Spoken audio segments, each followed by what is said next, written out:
Kini ang akong suliran. Sa atong pagkaymugso ng kalibutan, gikalawaan at ang daan sa atong suliran. Ang suliran mo'y kabahin sa itong inadlang panginabuhian. Aba na doon ay suliran nga dili mo mapasan nga ikaw ra. Nagkinahanglan kag katabang aron sa pagsulbad ni ini. Nagkinahanglan kag kahayag na mo'y mulamdag sa imong unahuna. Ug tungod ni ini, nataw kini nga atong tulumanon nga naguluhan. Kini ang akong suliran.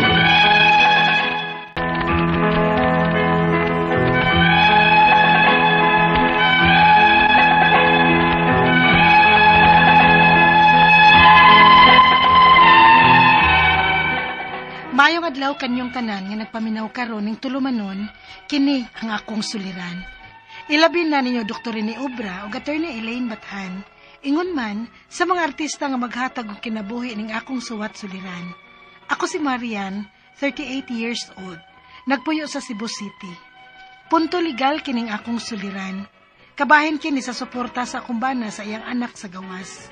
Aron ihisabtan, sugdon ko sa dihang wa pa ko mahibaw nga nakapamabdo siya og lain og nangita ang babae niya didto sa amo. Ingon ini ang mga panghitabo.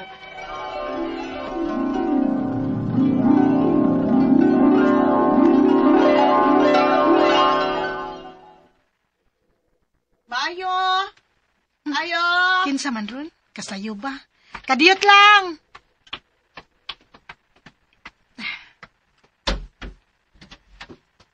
Unsay ato nimo? Na ba si Ray? Ang akong bana, nitrabaho na ra ba? Nga naman unta di ay? Gusto lang kong mahibaw siya. Nga mabdos ko og siya mo'y amahan. Unsa? Tinuod kasi mong gisulti, day? Dili ko mag-effort og anhis inyo kung nagbinuang pa ko. Mianhi ko aron mangayog support gikan niya.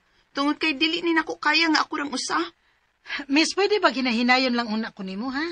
Nahinay lang, bi. Makigsulti una ko sa akong bana inig abot. Unsay pangani mo?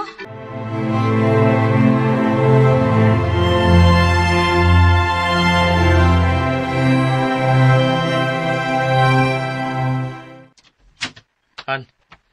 Maayo kay naabot na ka.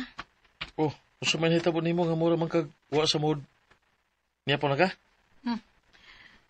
Kinsa ni si Sheila? Dini siya ganina. O gipangita ka niya. Oh, ako makailan na, Mahimo ba ayaw pa makakre? Iya kong gipakitag mga selfie ninyong duha. Oh. Lain na ni mo, oy. Mabdo siya sa imong anak. Ikay aman. Day. Ngano nabuhat man ni mo?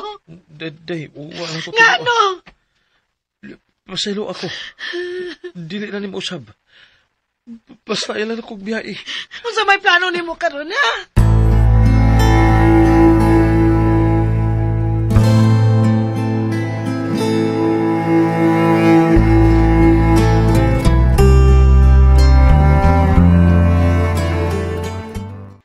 Ni ako dili tungod kay gusto tamong sa mukon man nagtiayon. Ang ako lang hangyo nimo child support. Unsa may paagi ninyo, anak, miss? Nga naibaw man kang pamilyado nga tao ang akong banang imong gipatulan. Kini, day, mutingog ko. Okay, sige. Kuan kining Sheila. Dili ko makahatag og full support sa bata. Tungod kay naasab ko'y duha ka mga anak nga nagkinahanglan sa ako suporta. Unsa kay maayo og ato lang tunghaan ang pagsuporta sa bata? Sige, okay na ko, anak. Goods na ko, anak. Ang importante nga, napakoy mahatag sa kumahang ginikanan. Salamat sa pagsabot.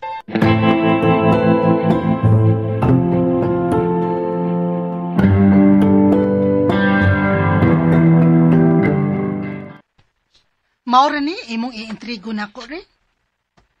Pasensya nahan, ha? Pero hapit ang magod mga anak si Sheila. Naglain na lang kung daan para anak. May nalang gani nga na ako'y akong kaugalingong trabaho. Kay kung wa pa, ambot na lang. Magnganga na lang mis kagutom sa imong anak ron. Marian.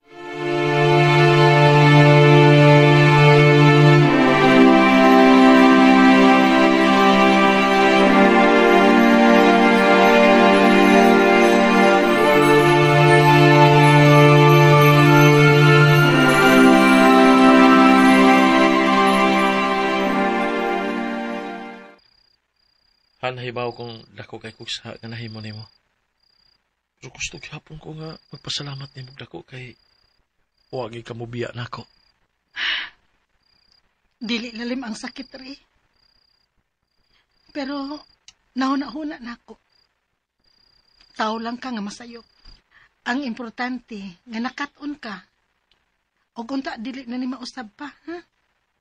Kaya kung mausab ba gani ni, dili ko kasigurado kung kaya pa ba na akong magpabilin sa imong kiliran. Han, mahal ka ka. Huwag isaan na ako nga dili na ni mausap pa.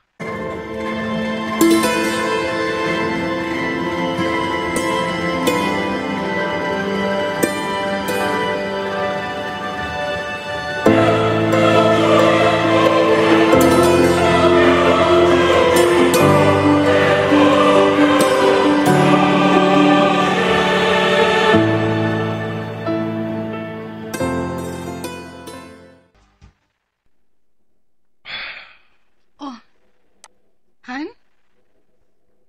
Nga naman ka nga, magulaanon man ang naon mo.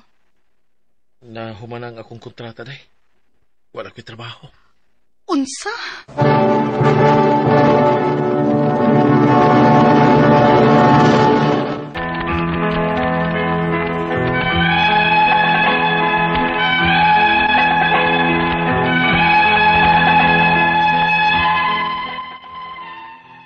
Nakita gid nako ang kaguol sa kumbana nga nawad na siya trabaho.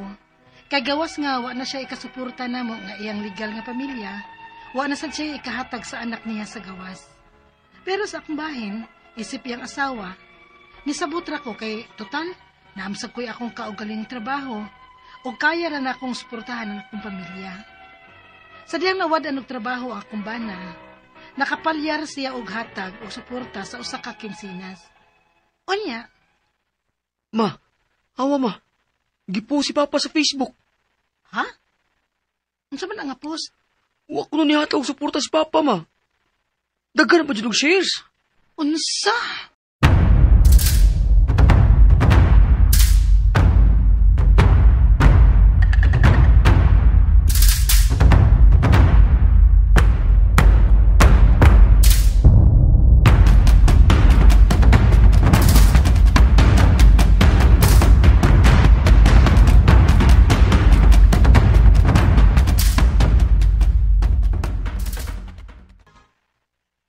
Sagdi na sila eh. Sapsagdan. Musugod lang ka rin nga pakauwawan ka sa social media? Tarong magod ang iyang gibuhat, ha? Dili siya kasabot nga wa kay trabaho karon. Sa may iyang ihatag nimo? Sagdi lang ko day. Masulbad na eh. Oh, kinahanglan gyud masulbad. Kinahanglan gyud nga masitol dayon eh. Kay dili ko gusto nga apil ako mga anak nga mauwawan ini. Nagtuo ka nga dili maamo nga to mga anak ini, re?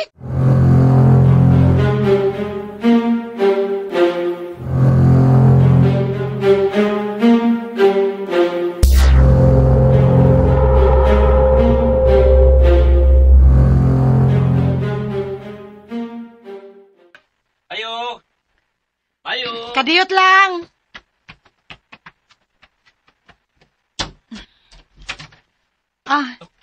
Ngano, sir? Ma'am, taga barangay ko. Siri. Oh, naraman akong bana. Ngano man, sir? Ano? Siya problema? Oh, sir, may adlaw. Oh. Nakoy dang 5 liter, sir. So, sa man sir?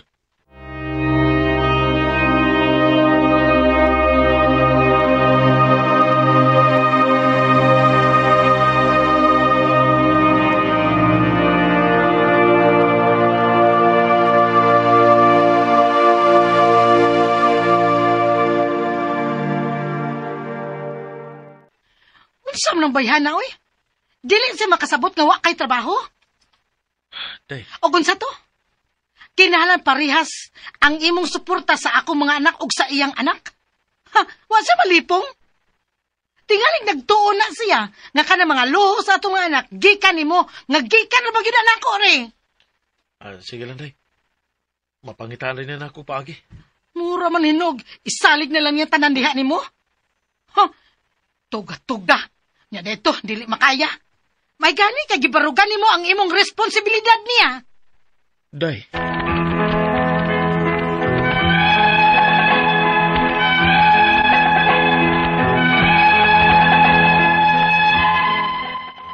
Mao gid ni among problema man nagtiayon ron kay sige post ang babae sa social media nga hasta ang among mga anak mauwawan na lang hinuon og apil. Ang ako mga pangutana mao kining mosunod. Unang pangutana. Makapugos ba di ay siyag pahatag og suporta sa akong bana?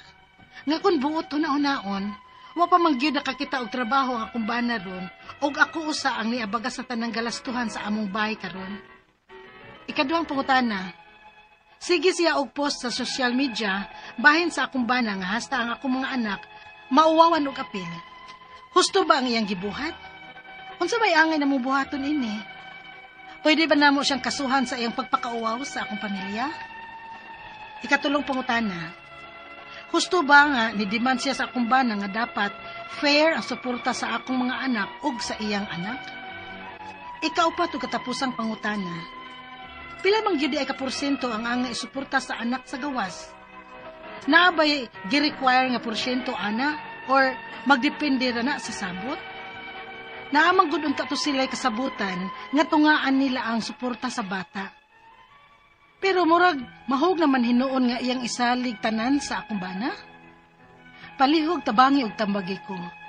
Kini ang akong suliran, Marian. Maayong adlaw mga suking tigpaminaw kini si Attorney Elaine Bathan ug ako mga suking tigpaminaw ang inyong tingog nga mapaminaw sa kahanginan karong adlaw. Mao na ayaw na mo pagdugay ipadala ang inyong suwat sa suliran_612@yahoo.com or sa ato ang Facebook account nga kini ang akong suliran official writers page. Pwede sad atong ipadala sa 3rd floor Jose R. Martinez Building, Osmeña Boulevard, Cebu City. Letter sender karong adlaw, punto legal man ta, tawgon nato sa pangalan nga si Marian, taga Cebu City, kabahin sa suporta sa iyahang bana, sa iyahang anak sa gawas. Kaya ang iyahang bana na ni anak sa gawas, no? Nga, wa man gud siya kabaw. No, nga nakamabdos sa iniglaing lalaki, laing bayi, no? Ang kaning iyahang bana, no? So, muni ang iyahang gibuhat. Of course, as asawa, ning luom, ning utong man ni si Marian. Pero, mo lagi ni, problemang managtiayon, unya, magsigig post ang babae sa social media hasta sa ilahang anak mauwawa na pud kuno. So mo ni ang una niyang pangutana. Makapugos ba di ay ang iyahang ang bana no nga mahatag og suporta ngadto no? Unya ug kung buot hunaon wala pa man gyud nakakita og trabaho ang iyang bana ron. Ug ako usa ang niabag sa tanang gastuhan sa balay. Of course, ang kanang paghatag natog suporta personal na siya. Labi na kung pananglitan ikaw ang imong gisuportahan anak sa gawas. Gid intay labot ang imuhang asawa. Pagsuportaan ang imuhang ipamabdusan didto di magana niya kadugo, nagdaan na ganin no naghasol sa inyuhang kaminyoon unya inyon imo na no paapilog bayad paambagon sa buhi nimo no ayaw. Dili na, that's not the concept of support. Support sa ato ang mga bata magikan na dabaw nag-anak sa gawas. Magikan guna sa ato ang personal nga funds. Busa ug wa pa siya trabaho, ikaw Marian dili ka mapugos sa asawa o sa mama, kay kamli asawa. Di ka mapugos sa mama sa bata nga mo shell out para makahatag og suporta dito. Of course, makasabot ko nga if para lang way gubot, kay of course no maayo man kang paris as long as worth it ning ang imuhang bana kani si Ray nga tabangan nimo pero ngano wa mo pud siya trabaho tuod ngano wa mo pud siya nangita nga dako man pud ni siya tulubagonon no nimo yung anak ug sa anak niya sa gawas no hinaut unta magtrabaho pud in taong kare ayo pagsiting politik sa lig ni Marian.